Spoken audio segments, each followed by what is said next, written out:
Spider-Man. He's probably one of the most recognizable characters of all time. I mean, everybody probably knows who freaking Spider-Man is. I mean, he's Spider-Man. Probably seen him. Movie, merchandise. And you know where Spider-Man has been? Video games. Which is why today I'll be talking about Spider-Man games. Which a lot of people have done, but you know what? Frick it. I'm gonna make my own video. Now, obviously, I'm not gonna talk about some of the more well-known games, like the PS4 game. I mean, everybody already knows that game's good. So, without further ado, let's start off our Spider-Man games by playing Spider-Man vs. the Kingpin for Sega CD. I want Spider-Man! So the game starts up, and I gotta say, for 93, this is quite impressive looking. I mean, just listen to this music.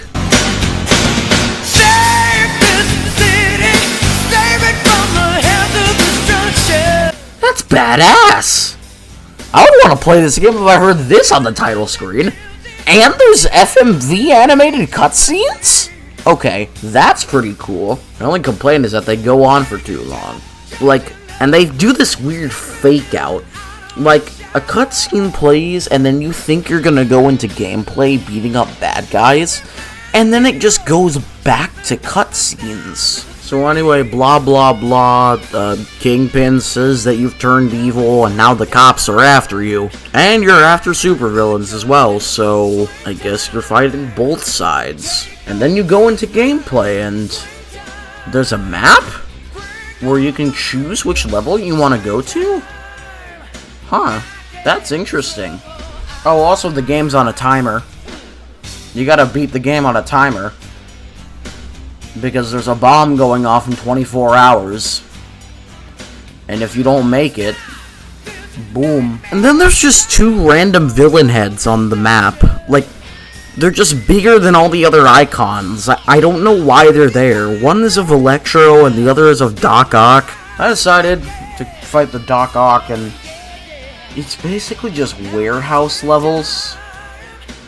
And then when I eventually got to him, he was pretty much impossible to beat. The climbing system is kind of weird in this game, because if you don't go the right way, and you don't put enough pressure on the D-pad, you'll just fall off the wall.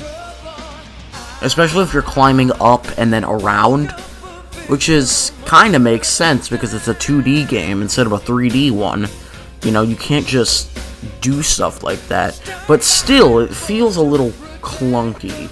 I mean, yeah, it's a decent concept with some decent stuff, but it's just, it's okay. Surprisingly enough, this game was actually published by Sega.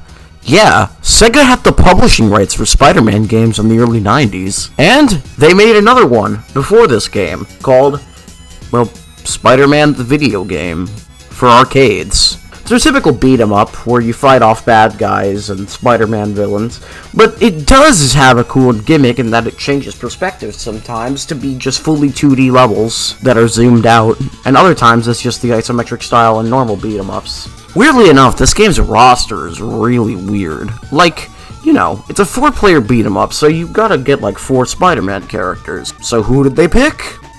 Obviously Spider-Man, Black Cat, which, you know, kind of makes sense. She's a big Spider-Man antagonist, but also kind of a anti-hero. And then Hawkeye and Namor the Submariner. What did they have to do with Spider-Man? Oh, and the main villain is Dr. Doom. Yeah, Dr. Doom is the main villain in Spider-Man the video game.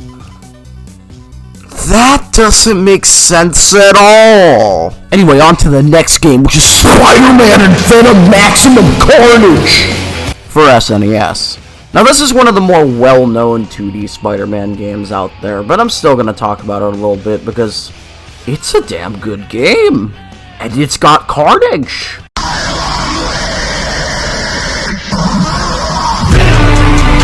Well, this game's another beat-em-up. Just another Spider-Man beat-em-up. But it's a good one. And it's hard. Like, this game is hard. I mean, probably not Dark Souls levels of hard, but this game is hard. But it's still a really good Spider-Man beat-em-up. And the soundtrack. Oh, the soundtrack rocks. It was done by the band Green Jelly, but this is just a good soundtrack. Like, it just rocks. Though it sounds loads better on Super Nintendo than it does on Genesis.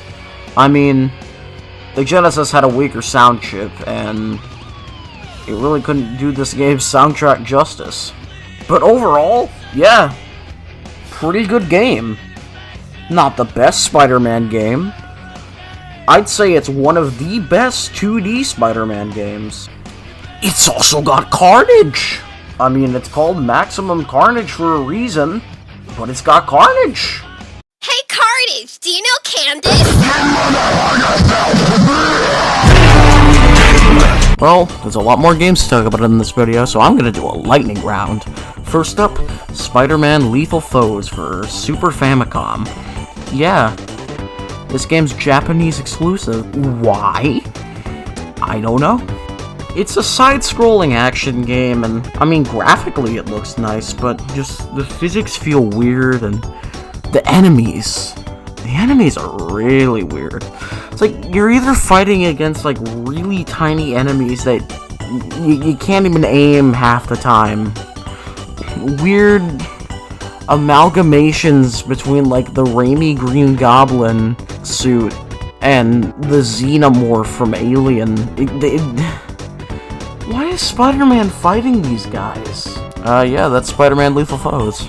Next up, we have Spider-Man, or Spider-Man the Animated Series, based on the Spider-Man cartoon from the 90s. This one just feels weird to control. Like, I've said that about a couple other Spider-Man games in this video, but it just doesn't feel right. Spider-Man looks weird too. Like, just look at his sprite. He kind of looks weird. Like what is up with him? And like, there's multiple layers of climbing upstairs, but this like you can head into the background and foreground. Like, it's not really seamless. It just feels weird. And what the hell is this? Why is he fighting Master Chief? Like, why do these enemies look like Master Chief, even though this game came out years before Halo? Did they have a time traveler at Acclaim or at LJN at the time? And finally, in this lightning round, we have Spider-Man Web of Fire for 32X.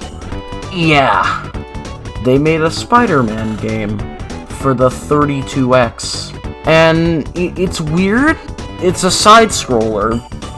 Spider-Man controls quite fast and fluid, and I think I prefer this style of web swinging compared to the other two games I talked about in this lightning round segment, but it just... I mean, Spider-Man's suit, the red on it, just kind of looks purplish at times. And the blue is also kind of purple, so it's like... I mean, why is he purple? Is he gonna go with that Acclaimed time traveler and go back to 1987 and massacre children in an animatronic restaurant? And all the graphics are just like scanned photographs, like Mortal Kombat style. And I don't know, it feels weird.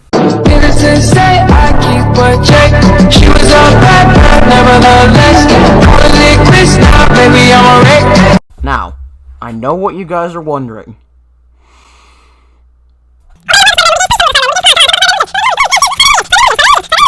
Alright, I'll talk about the Spider-Man movie games. Alright, first up we have Spider-Man, based on the first movie from 2002. Anyway, this game's kind of weird. It's like open world almost, but not really. It's like mission-based, but then you swing around the city in the hub world. Or, excuse me, swing around the city. Did I say, like, there's actual web swinging? Hell no. You just freaking fly through the sky while Spider-Man does an animation of web.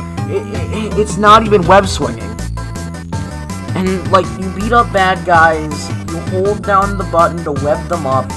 It's just strange, but interesting. I think the best thing about this game is probably the cheat codes. Say, you ever wanted to play a Spider-Man game, but instead of playing as Spider-Man, you wanted to play as Mary Jane? Well, now you can! Why? I don't know! No, like, I'm serious. I do not know. There's also, like, Matrix cheat codes. And if you beat the game, you can play as the Green Goblin. Not Norman Osborn, though, which kind of devalues it, because, you know, you can't play as funny Drip Goblin. No, it's Harry Osborn. Not the new Goblin, though. He's just wearing his dad's old armor and glider. But you can play through the whole game as the Green Goblin if you want. And then there was Spider-Man 2, the game. Do I really have to talk about this one? I mean, this one, it's a great game. The Only Place playthrough is fantastic. It's got the pizza missions. And all the great memes. Mr. Aziz is there? Who wouldn't want to play this game? This is like one of the best ones. Give me rent. You'll get your rent when you fix this damn door! And finally, well, a lot of people on the internet have been freaking out about Andrew Garfield recently, which, I don't know why. Didn't a lot of people not like the Amazing films? Whatever. Here's the Amazing Spider-Man 2 for the Nintendo Wii U. Now this one's another open world game with missions that you gotta go to and costumes like most Spider-Man games, but this one's just also kind of weird. Like, you're trying to get justice for Uncle Ben's killer, but like, shouldn't they have talked about in the first Amazing Spider-Man movie, or the game based on the first Amazing Spider-Man movie? Like, I've never seen the Amazing films, but like, why is Peter trying to get his justice on Uncle Ben's killer now? It doesn't make sense. Shouldn't he be mourning Gwen? I don't know. And then you're fighting off against Russians? Like, wait, what? What? It doesn't make sense at all. This one's just confusing. Well, there are some pretty cool costumes you can unlock, which, you know, is a bonus.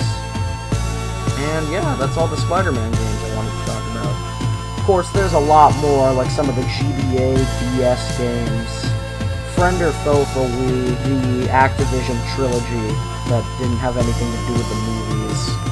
Ultimate Spider-Man. And the Tom Holland VR games. But, I think I might have to save those for another video. So yeah, this has been Actually, and thanks for watching. We'll